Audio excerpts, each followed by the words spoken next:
Sa ibang balita, opisyal ng sinimula ng task group operations para sa hosting ng Pilipinas sa magaganap na 2026 ASEAN Summit and related meetings dito mismo sa bansa. Si Faith Santiago, una sa Balita Live. Faith? Tama, Greg. Nagsanib puwersa ang iba't ibang ahensya ng pambansang depensa upang maghanda tulad na lang sa mga pamamaraan ng integrated surge capacity, interoperability at operational readiness.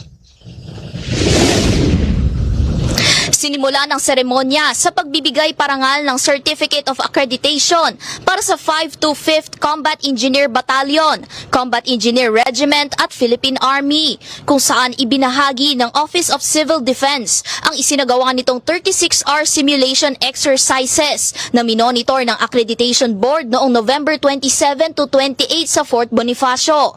Sa pambungad na mensahe ni OCD Undersecretary at Chairman ng National Accreditation Board Harold Cabreros, ipinamalas ng 525th ang kanilang kapasidad sa emergency response.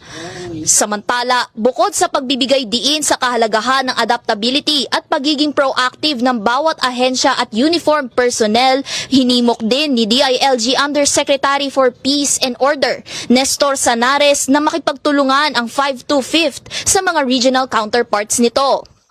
Kasunod niyan ay ang mustering ceremony ng Joint Task Group Emergency Preparedness and Response o JTGEPR na binubuo ng OCD, Armed Forces of the Philippines, Philippine Coast Guard, Philippine National Police, Bureau of Fire Protection, Department of Health at Department of Information and Communications Technology.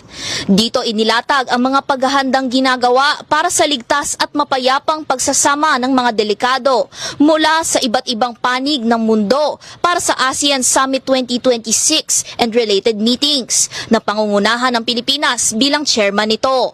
Binigyan din ni Director General for Operations of ASEAN National Organizing Committee and Undersecretary Maria Helen de la Vega ang cruciality ng strategic risk management laban sa multi-hazards na kinakaharap aniya ng Pilipinas taon-taon, tulad ng natural risks, human-induced risks at banta sa cyberspace. Greg, pinasalamatan din ni Yusek de la Vega ang Office of Civil Defense, gayon din ang head ng JTGEPR sa pagtiyak nito sa kaligtasan sa naganap na ASEAN Economic Seniors Meeting kamakailan sa Boracay. At yan lang muna mula dito sa Camp Aguinaldo. Nauuna sa balitang totoo at laging bago. Faith Santiago, alauna sa balita, Congress TV. Maraming salamat, Faith Santiago.